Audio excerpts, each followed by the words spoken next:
terms of disciplinary action, we have from warning up to the sacking of government officers. That's based on disciplinary action.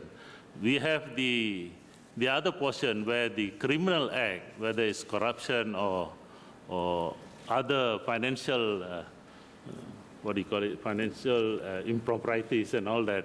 So for that also we have action, either they get prison term or they are out of the system in civil service. Laporan audit negara 2013 siri 3 dibentangkan di Parlimen pada Isnin lepas pada 10 November lalu, dan walaupun dalam aspek prestasi pengurusan keuangan dan kementerian, jabatan dan agensi kerajaan bagi 2013 adalah lebih baik berbanding dengan 2 tahun sebelumnya dengan peningkatan jumlah mendapat taraf yang sangat baik. Itu kenyataan yang dikeluarkan oleh Ketua Audit Negara Tan Sri Amrin Buang. Akan tetapi dalam aspek yang sama juga, seperti yang kalau dipetik daripada kenyataan daripada pengurusi PAC ataupun pengurusi kumpulan kira-kira wang negara, Datuk Nur Jazlan mengatakan bahawa jumlah kementerian yang terlibat ataupun dikategorikan sebagai masalah dalam audit ini makin bertambah, dan juga ada yang mengatakan bahawa masih banyak lagi yang boleh dilakukan dalam audit-audit negara ini dan mengelakkan ketirisan daripada berlaku. Dan ini akan dibincangkan dalam analisis awani pada malam ini, dan saya bersama dengan Datuk Akbar Sata, Presiden Transparency International Malaysia. Terima kasih Datuk kerana sudi bersama kita dalam analisis awani pada malam ini. Itu tadi kita mulakan dengan reaksi oleh Ketua Setiausaha Negara Tan Sri Ali Hamzah yang melihat rakyat hari ini mahu melihat tindakan yang dilakukan kepada mereka yang membuat sedikit sebanyak kesilapan ataupun berlaku ketirisan, individu yang bertanggungjawab terhadap ketirisan yang berlaku. Ada yang mengatakan bahawa perlu ada bentuk hukuman yang lebih tegas untuk mengelakkan perkara ini terjadi, kerana ini bukanlah sekali pertama laporan audit dikeluarkan. Walaupun pengurusannya nampak menunjukkan sedikit baik, akan tetapi jumlah kesilapan yang dilakukan itu masih lagi di tahap lama, seolah-olah menghantar signal ada lagi pihak-pihak yang mungkin tidak takut diaudit dalam kementerian dan juga agensi kerajaan. Bagaimana reaksi pertama Datuk untuk perkara ini? Apa yang kita pelajari daripada laporan audit kali ini? Saya rasa ada peningkatan, iaitu kalau dibandingkan dengan tahun yang lepas, kerana telah diberi bintang lebih kurang 50 jabatan. Itu merupakan satu tindakan yang bagus.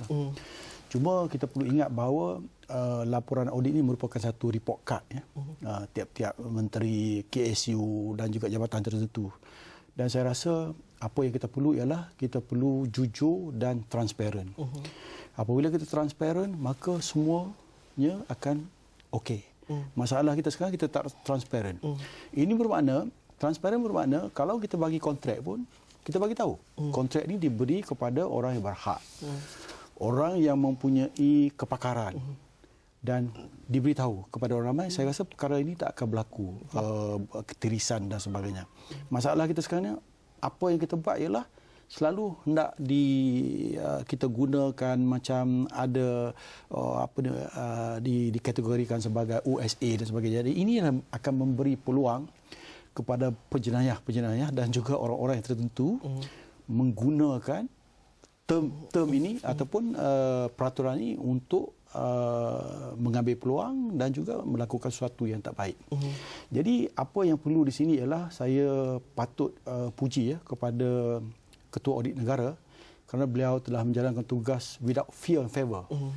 Apa juga jabatan yang didapati tidak mempunyai mempunyai masalah dalam segi keuangan akan dilapor dan juga diberi teguran dengan begitu berani. Dan ini merupakan satu perkembangan yang baik. Dan kalau kita lihat kepada perkembangan baik itu juga, kita melihat ada penambahbaikan sebelum laporan audit dikeluarkan. Ada beberapa proses sebelum di mana ketirisan setiap masalah itu boleh diatasi sebelum laporan yang sebegini report cardnya ini keluar. Akan tetapi dengan mungkin ada kes yang berulang dan juga bentuk tindakan yang diambil yang boleh diklasifikasikan kurang bijak. Mungkin ada beberapa perkara yang perlu diberikan penekanan. Kalau itu ramai yang mengatakan ataupun kalau diambil pada saranan oleh bekas Menteri Keuangan Tun Datuk Zainuddin juga mengatakan bahawa perlu ada tindakan yang lebih tegas. Dan rakyat sendiri juga melihat bahawa benar kita ada laporan audit setiap tahun, tapi bagaimana dengan tindakannya? Itu persoalan yang menjadi perbualan dan sebagainya.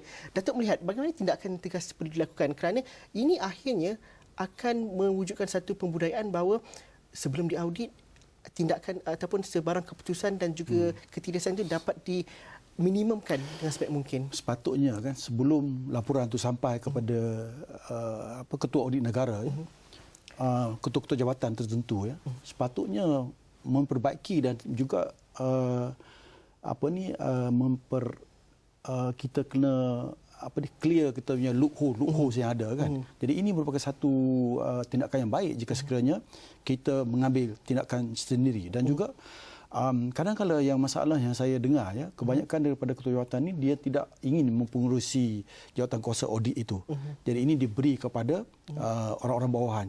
Jadi ini merupakan masalah yang besar kerana sebagai ketua jawatan, jika sekiranya kita sendiri melibatkan diri, maka sebarang ketirisan dan juga kelemahan-kelemahan yang ada jabatan itu kita dapat atasi sebelum laporan ini diberikan kepada Auditor General. Ini merupakan satu masalah yang besar. Supervision dan juga penglibatan kita sendiri. Kerana tak ramai daripada ketua jabatan yang ingin melibatkan diri dari perkara-perkara mengenai audit yang begitu tak begitu demanding, dan juga ia merupakan satu cakap mengenai audit dan juga kesalahan, mencari kesalahan ini merupakan satu perkara yang tak digemari. Tak digemari itu mungkin dahulu, tapi perubahan sikap itu perlu pada hari ini dan juga perubahan budaya itu kerana rakyat hari ini sudah cukup kritikal dalam melihat setiap satu pelaksanaan projek, setiap satu pelaksanaan dasar dan sebagainya.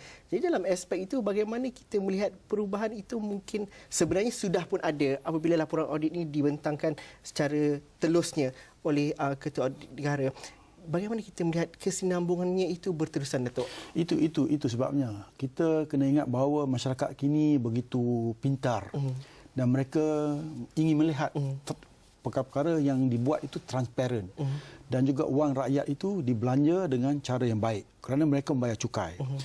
Dan yang kedua, saya rasa itu sebabnya penglibatan ketua-ketua jawatan begitu mustahak sekali dan kita tak boleh mengambil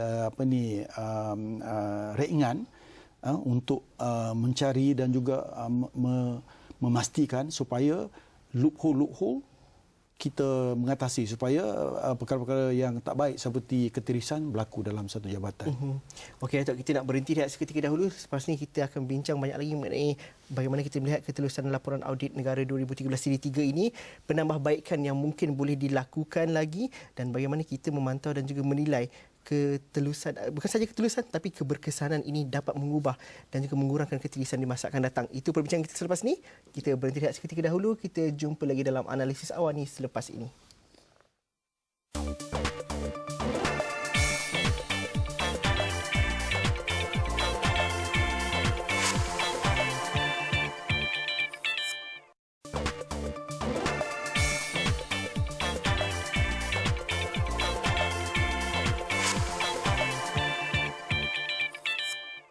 Betul, kita dalam analisis awal ni kita masih bincang bagaimana dan apakah yang kita pelajari daripada laporan audit negara 2013 siri 3 yang dikeluarkan baru-baru ini.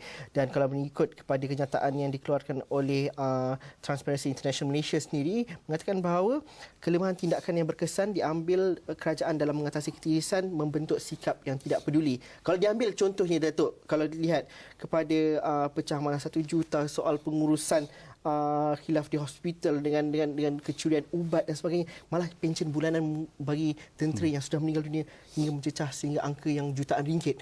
Ini satu perkara yang perlu dilihat dengan lebih serius, dan apabila kita bercerita lebih serius itu, bentuk tindakan yang diambil itu ataupun hukuman yang diambil itu perlu memberikan satu isyarat dan juga signal yang jelas kepada mereka yang lain supaya ini tidak berlaku lagi di masa-masa akan datang.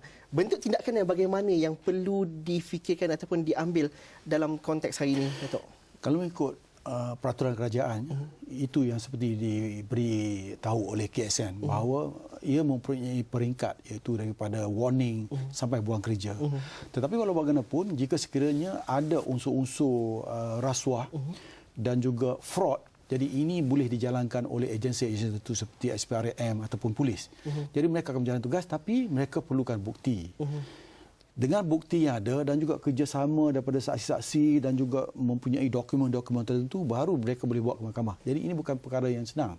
Kecuali ada kerjasama dan juga penyiasatan itu hendaklah dijalankan dengan cepat dan teliti. Ya.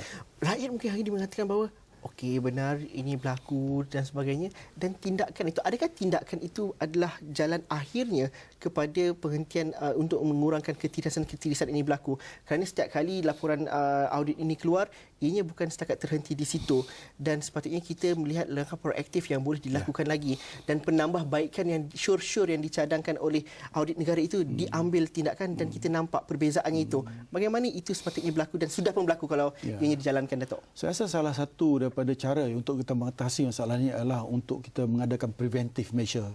Jadi ini adalah lebih baik supaya selalunya jabatan audit ni sepatutnya mereka mempunyai unit tertentu supaya mengadakan kursus-kursus anti fraud dan juga apa yang perlu buat dan apa yang tak perlu buat. Ini akan memberi satu perkara yang baik kepada jabatan. Tapi masalahnya kita hanya belajar mengenai anti rasuah dan juga tak boleh melakukan sesuatu yang tak baik hanya apabila kita mula bertugas. Itu pun diberi masa lebih kurang setengah jam dan sebagainya. Tapi sepatutnya perkara-perkara ini diberi dan juga ditunjuk ajar dan juga diadakan khusus-khusus oleh unit audit berkaitan dengan kursus-kursus mengenai anti rasuah, yang mana apa yang kita boleh buat, tak boleh buat. Kerana kalau di jabatan-jabatan yang GLC dan sebagainya, mereka mempunyai satu, dan juga luar negara, mereka walaupun mereka mempunyai internal control policy yang baik, sebarang pindaan yang hendak dibawa di dalam internal control policy, contohnya tak boleh menerima wang sebanyak ni sebanyak itu. Jadi mereka akan mengadakan satu perjumpaan khas dengan pegawai mereka dan memberitahu bahawa okey, mulai sekarang kita punya internal control policy dah ditukar daripada ini dan jadi ini, dan semua hendaklah tahu, dan kebanyakan daripada mereka ini telah menurun tanda tangan. Jadi mereka mengetahui sebenarnya apa yang boleh lakukan dan apa tak boleh lakukan. Tapi kebanyakan daripada kita ada SOP tetapi tak diberitahu, dan SOP itu selalu laput. Jadi ini memberikan satu masalah yang besar kerana mereka ni dah lupa apa yang boleh buat dan apa tak boleh. Kadang kalau ada perkara yang kita boleh buat, kita tak buat, ini merugikan jabatan. Ada setengah perkara yang kita tak boleh buat, kita buat. Jadi ini melanggar undang-undang dan juga kadang-kadang boleh menjadi jenayah. Datuk, kalau kita bercerita mengenai anti rasuah, kita bercerita mengenai kursus integriti dan sebagainya, saya pasti itu dilakukan dengan baik sekali di seluruh jabatan kerajaan, di seluruh kementerian. Akan tetapi pembudayaan integriti dan juga pembudayaan etika yang baik itu masih mungkin boleh dipersoalkan apabila wujud dan juga keluarnya laporan audit seperti ini. Bagaimana pembudayaan itu dapat dilakukan? Kalau Datuk katakan tadi, ini bukan setakat atas ke bawah, tapi dapat dilakukan dalam pelaksanaannya bentuk mikro yang lebih jelas lagi. Jadi sikap tidak ambil tahu, menangguhkan kerja untuk satu tempoh yang lama. Yalah, kalau sampai pencen yang tertangguh lama itu, mungkin dapat ada perubahan dan sebagainya. Bagaimana kita nak memastikan bahawa pelaksanaan dan juga dasar ataupun pembudayaan itu dapat benar-benar diterjemahkan dengan cara kerja? Sebagai ketua jabatan, kita hendak bertanggungjawab. Kerana kita setiap tahun meminta peruntukan. Setiap peruntukan itu adalah wang rakyat. Dan hendaklah kita menggunakan dengan cara yang betul. Dan yang kedua, ketua jabatan sendiri hendaklah memastikan beliau sendiri mempengerusikan setiap peruntukan yang hendak dibelanjakan, dan juga dari segi audit.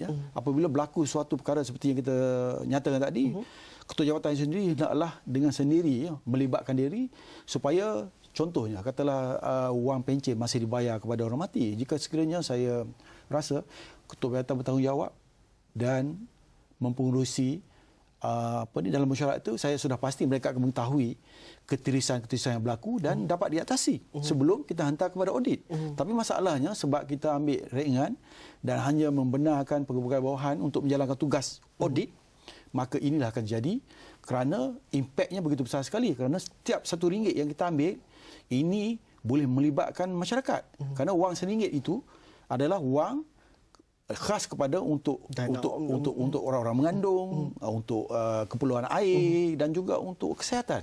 Jadi ini kita kena fikir bahawa perkara-perkara seperti ini hendaklah kita bertanggungjawab, kerana sebagai ketua jawatan hendaklah kita memastikan wang itu dibelanja dengan tulus, betul dan dengan cara yang diperuntukkan dalam sesuatu jabatan juga. Jabatan itu. Ya. Datuk, kita nak berhenti seketika dahulu. Selepas ni kita nak lihat apa wake up call yang diperlukan lagi sebenarnya untuk mengelakkan ketirisan ini berulang.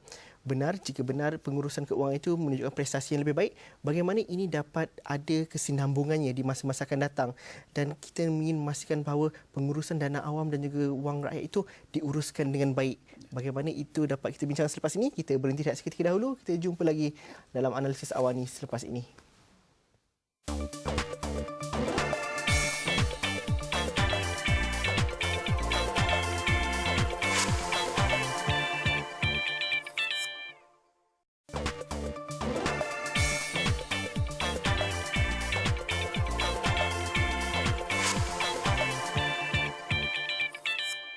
Okey, bertemu kita dalam analisis awal ni. Datuk, apabila laporan audit ini dikeluarkan, ada bila kita berborak dengan rakan-rakan kita, ramai yang mengatakan bahawa apabila laporan ini dikeluarkan, apa proses yang seterusnya?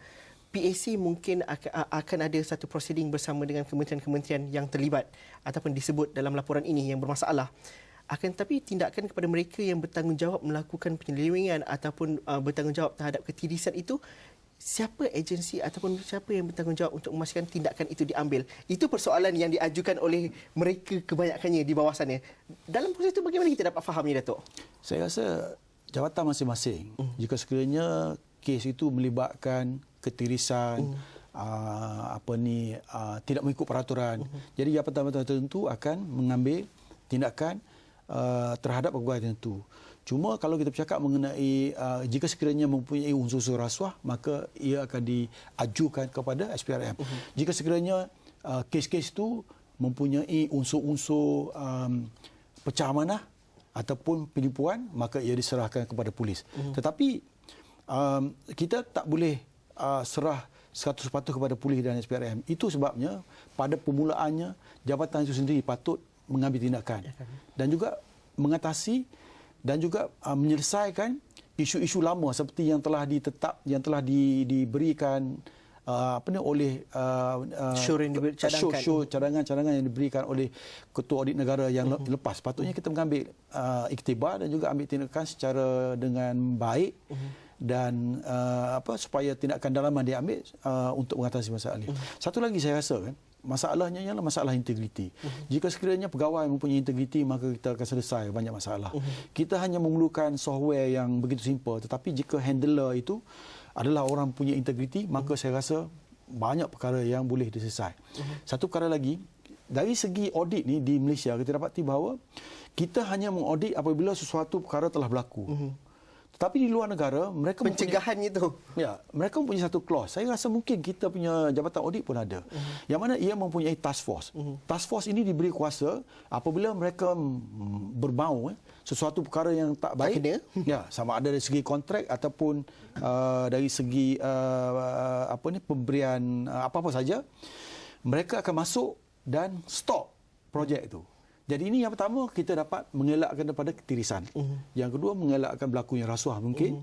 Dan yang ketiga, projek itu mungkin dibuat dengan substandard punya material. Ini boleh melibatkan masa depan dan juga membahayakan masyarakat sebagai seperti stadium, jalan raya dan juga bridges. Jadi itu merupakan, itu sebab di luar negara, apa yang dia buat ialah dia berdasar kepada amount, katalah lebih kepada 10 juta, maka task force ni mempunyai kuasa terus masuk, stop dan berhenti siasat, dan kalau apa-apa ada ketirisan ataupun penyelewengan, mereka akan stop, mereka akan ada cara-cara sendiri. Tetapi masalah di Malaysia nya, apabila kita buat sebegini, kemungkinan besar ada juga pengaruh-pengaruh luar akan menyalahkan bahagian audit yang mengatakan bahawa stadium tak siap ataupun jabatan tak siap disebabkan oleh audit yang tahan. Tapi itu sebabnya dari segi fraud ni kita tak ada kompromi. Ini kita patut memberi kerjasama kepada audit supaya mereka mempunyai task force. Jadi ini dapat menjimatkan wang rakyat dan juga tidak berlaku ketirisan sewenang-wenangnya. Untuk di masa-masa akan datang, perlunya ada satu data yang lebih menyeluruh. Mungkin juga kajian perlu dilakukan dalam pelbagai kes atau pelbagai laporan yang diletakkan dalam laporan audit ini. Berapa banyak yang benar-benar menjurus kepada penyelewengan, pecah amanah dan juga ketirisan disebabkan ekosistem struktur organisasi ataupun cara birokrasi dan sebagainya. Itu perlu difikirkan ataupun dapat diimbangkan antara keduanya. Keperluan itu mungkin daripada Transparency International Malaysia sendiri, bagaimana kita melihat keperluan itu lebih serius di masa akan datang? Kalau kita ikut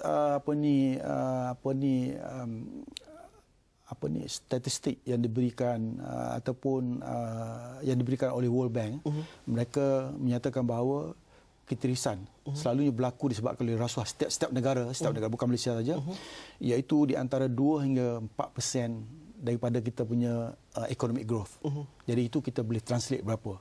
Tetapi ketirisan ni akan dapat dikurangkan apabila kita mempunyai agensi penguatkuasa yang bagus dan juga kerjasama daripada ketua-ketua jawatan itu untuk mengatasi masalah-masalah. Kerana kalau ikut Association of Certified Fraud Examiner, Report to Nation 2013 menyatakan bahawa setiap jabatan akan rugi lebih kurang 5% daripada keuntungan disebabkan oleh rasuah dan juga unethical activities. Jadi ini bermakna jika sekiranya kita memperkuatkan internal control system tadi, internal control system, maka kemungkinan besar kita boleh selamat ataupun menjimat lebih kurang 2-3% daripada 5% yang kita hilang. Jadi ini adalah merupakan cara-cara terbaik. Tapi yang terbaik seperti saya kata tadi, oleh kerana untuk memperkemaskan internal control policy memerlukan wang yang banyak, adalah lebih baik jika sekiranya kita pastikan orang-orang yang bekerja itu adalah orang yang mempunyai integriti, amanah. Jadi kebanyakan daripada masalah akan selesai. Masalah kita sekarang ialah masalah krisis integriti. Kerana kalau mengikut kajian yang dibuat oleh Deloitte di Amerika Syarikat menyatakan bahawa 44% daripada budak-budak muda apabila diinterview, mereka menyatakan apabila mereka bekerja, mereka sanggup bukan saja mengambil mereka sanggup menaikkan pangkat dengan cara yang tak betul. Dan satu kajian dijalankan oleh Transparency International bagi regional kita menyatakan bahawa 40% daripada anak-anak muda ni di interview, mereka mengatakan bahawa apabila mereka mempunyai kuasa dan juga peluang, mereka sanggup melibatkan diri dalam rasuah. Begitu juga kajian yang dijalankan oleh UKM dengan SPRM pada tahun 2003-2007 saya kata. Lebih kurang 30.5% mengatakan bahawa sanggup melakukan rasuah dan juga penyelewengan apabila mereka mempunyai kuasa dan peluang. Jadi mereka ini dah ada dalam sistem. Jadi kita kena lihat balik apa root cause ni. Root cause. Apakah root cause kita kerana sistem pelajaran? Apakah root cause kita kerana masalah-masalah ekonomi dan sebagainya? Jadi kita tak mempunyai jawapan. Ya. Dan tindakan perlu diambil dan juga kita juga melihat bagaimana itu dapat bila tahun depan laporan audit 2014 keluar, perkara-perkara ini dapat diatasi dengan lebih baik sepatutnya, dan itulah harapan kita. Terima kasih Datuk kerana bersama kami dalam analisis Awani pada malam ini. Terima kasih juga kepada anda yang menonton. Jika anda ada sebarang pandangan dan juga cadangan, teruskan bersama kami di platform media sosial yang telah kami sediakan di Facebook, Twitter, Instagram dan sebagainya. Sekian saja analisis Awani untuk malam ini. Assalamualaikum dan salam sejahtera. Kita jumpa lagi malam esok. Terima kasih banyak Datuk. Thank you.